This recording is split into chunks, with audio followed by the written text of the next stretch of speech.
Welcome, everyone, to Marine Money Climate Week in conjunction with the United Nations and New York City's Climate Week activities. We're delighted with the role that shipping is contributing, and in all of your and our wonderful speakers, our partner DNB, our supporter High Tide Foundation, indeed, all of our valued sponsors and supporters are playing specifically. Todd Friedman in the New York Times recently reminded us that between the years 2000 and 2020, 1 billion people were raised out of poverty. And it was our shipping industry that facilitated the humanity benefiting gains from globalization. Today, the adoption by industries across the globe of continuously evolving best practices in environmental, social, and governance standards of corporate behavior, whether they're driven by management, shareholders, lenders, or customers, has increasingly been at the core of identifiable value creation.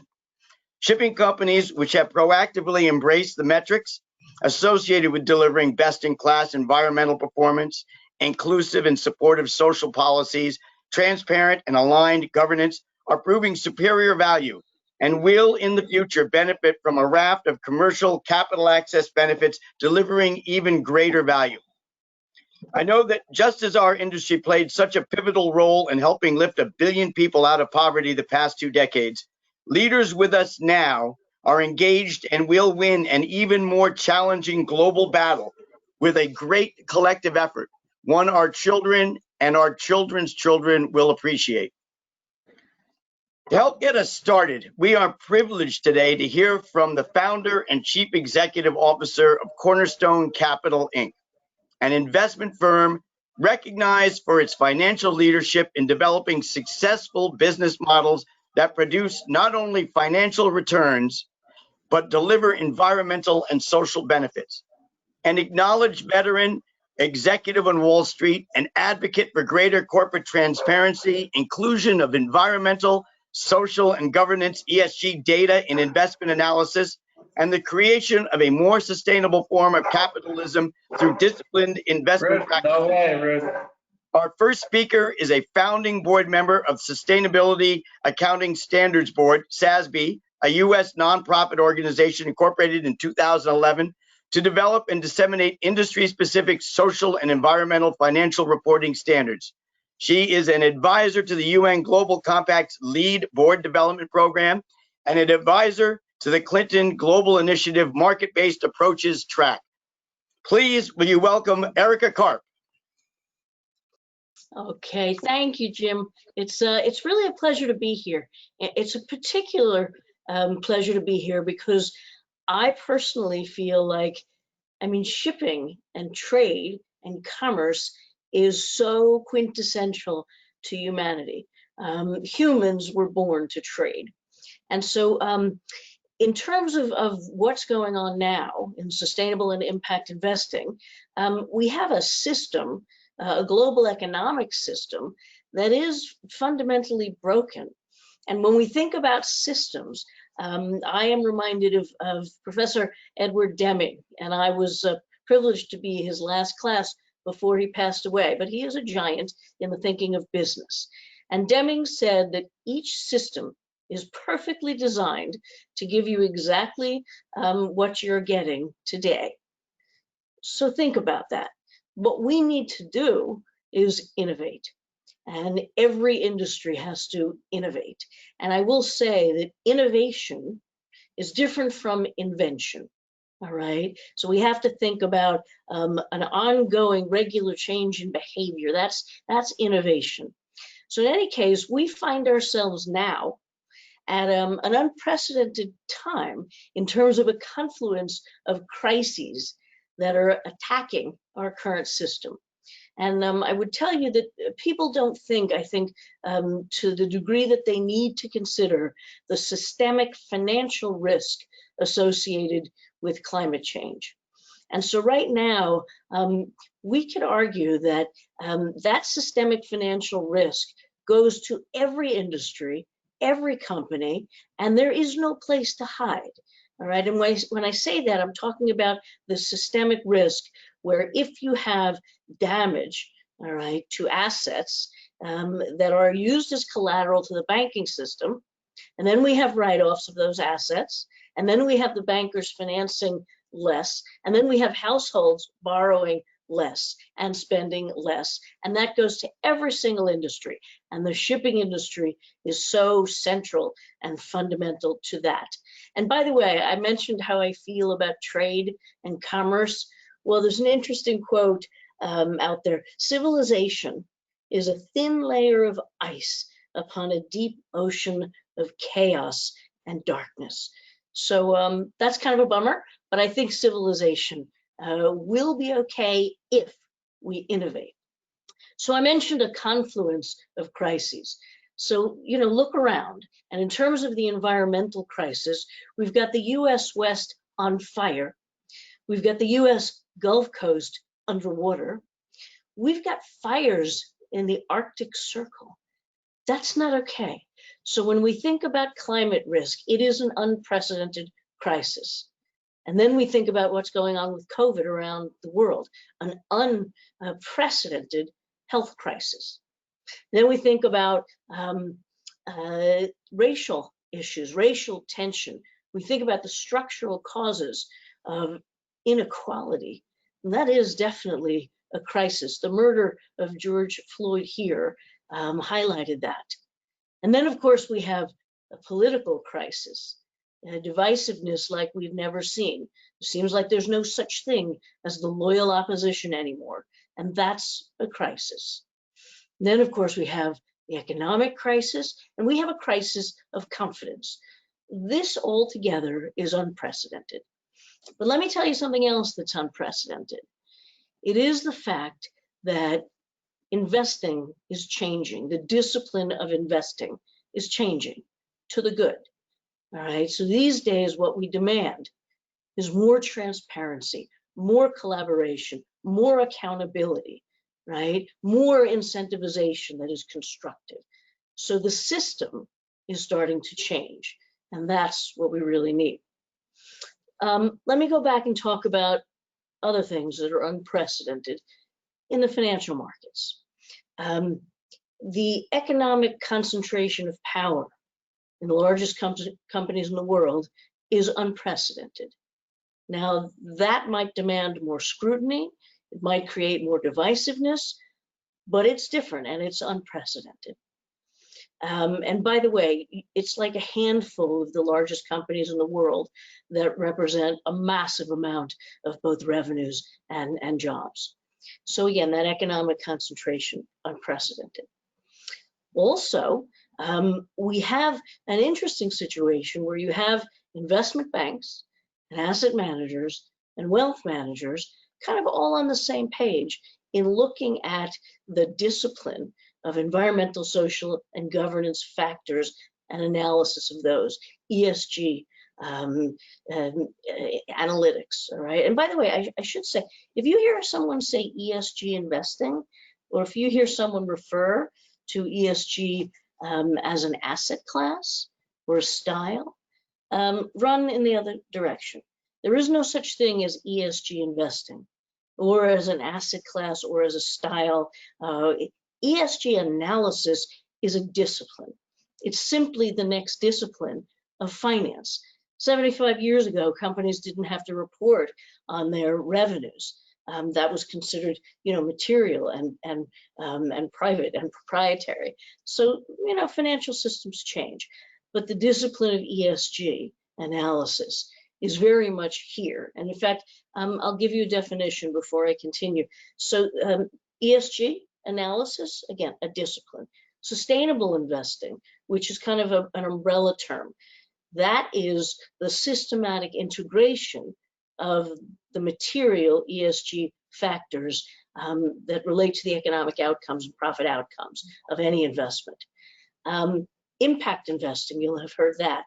Impact investing brings a measure of intentionality and additionality, meaning that but for your investment, something wouldn't otherwise happen, and then measurability. All right, so it makes the idea of sustainable investing more disciplined in a more pointed way. And then you'll hear socially responsible investing and values-based investing and double bottom line and triple bottom line. You'll hear all these terms, but the thing to remember is it's all just investing, all right? So let me go from definitions back to what's unprecedented. So you see unprecedented economic concentration, unprecedented alignment of different pieces of the capital markets. You see the use of data, which can simply be noise. There's loads of it. But you're seeing things like AI and machine learning turn data into insight, predictive insight. So that's new.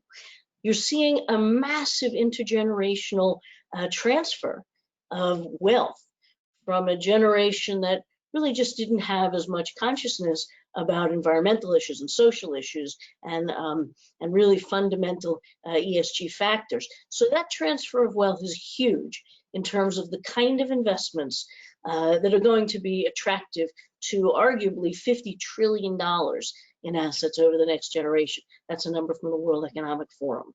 All right, so these issues are all unprecedented, all happening at the same time. And by the way, a big one there is also social media. All right, companies might as well tell everybody what's going on, because with social media these days, everything's going to go out there in seconds. So everybody's going to find out anyway. So social media brings a level of transparency that we've never seen. And then on top of all of that, I mentioned those pieces of the capital markets, investment banks, asset managers, wealth management.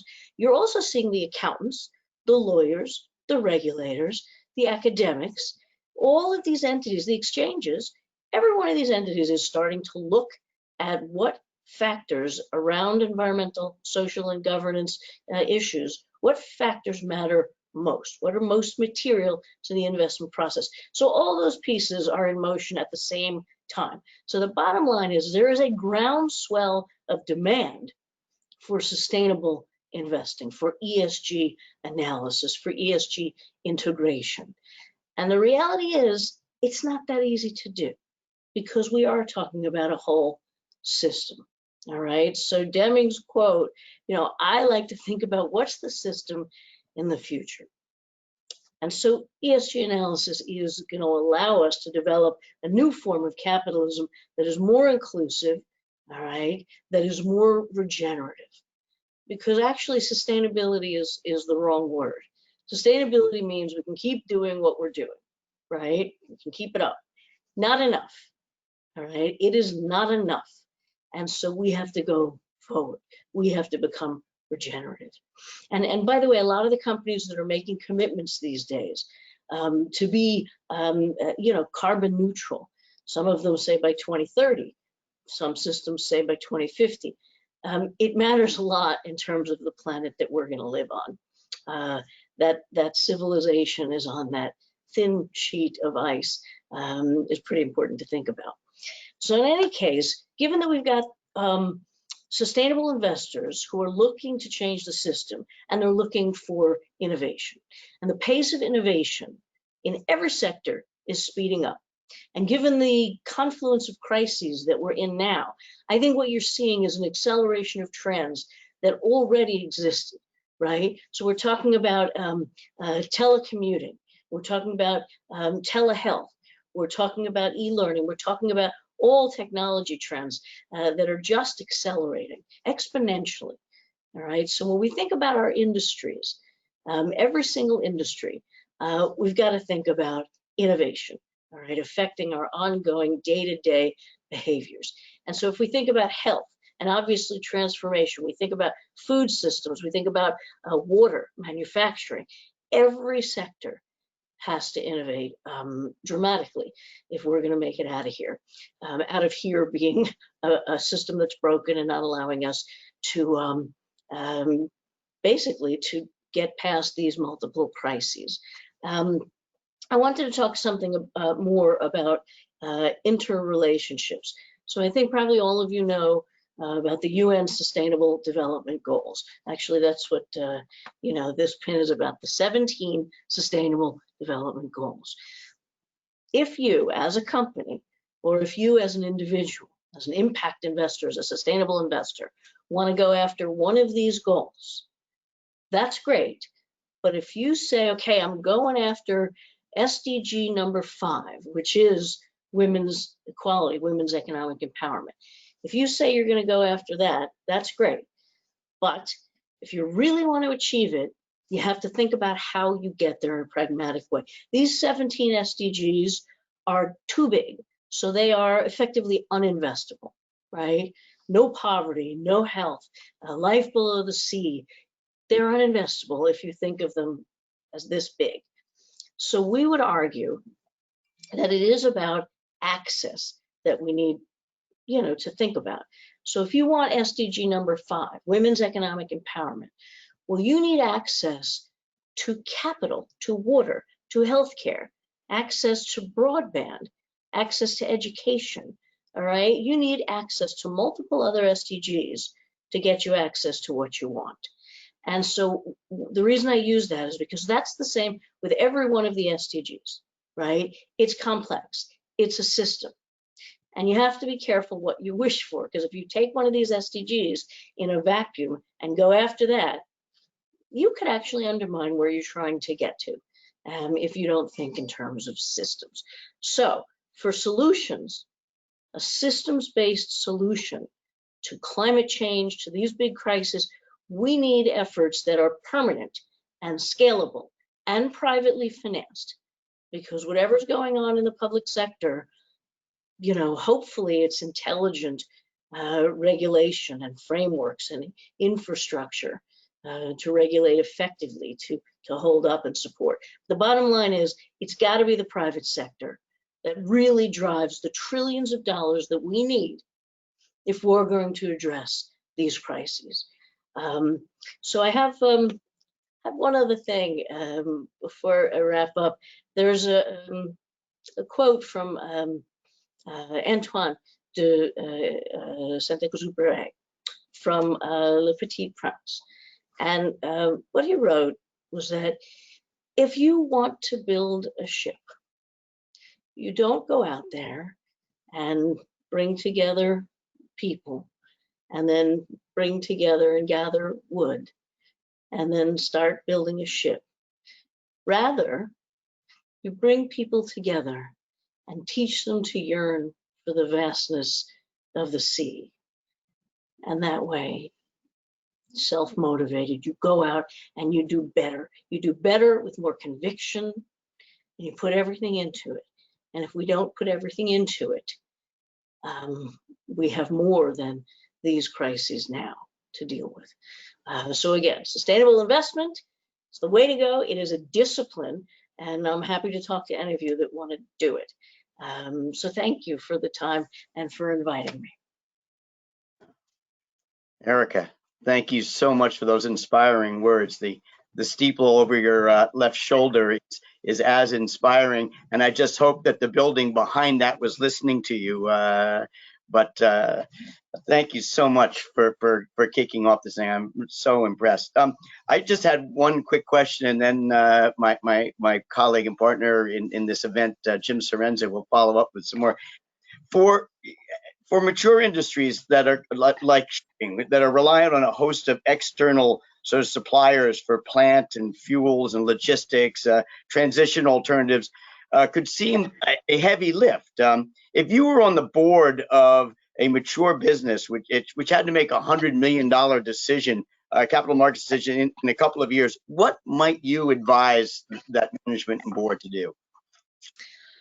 It's such a big question. It reminds me to tell you that, in the E and the S and the G, the governance, first among equals. It's the most important thing. In fact, if an organization doesn't look at environmental and social issues, then by definition, it is poorly governed, okay? So when we go to the board and we think about how should we use our money, right? There are things you have to do, basic things first. What is our time frame? All right, when are we going to look for those returns? Timing. 2, risk appetite. How much do we want to put on the line? And what are we not doing by virtue of making one particular investment that we could do, right? Always trade-offs. And then the third thing, and I think, again, this is huge with governance, you have to say, who are we? What do we want to be? And so when you have that definition, and then you get the others, the timing and the risk and the trade-offs, well, then you know where to go, right? Who was it? There's a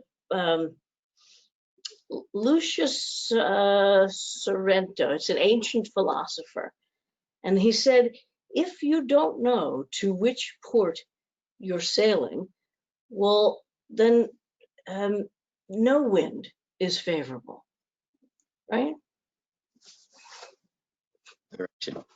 Thank you, Erika, very much. Jim, I'll turn it over to you for a follow-up question. Thanks, Erika. Sure. And I've got one question.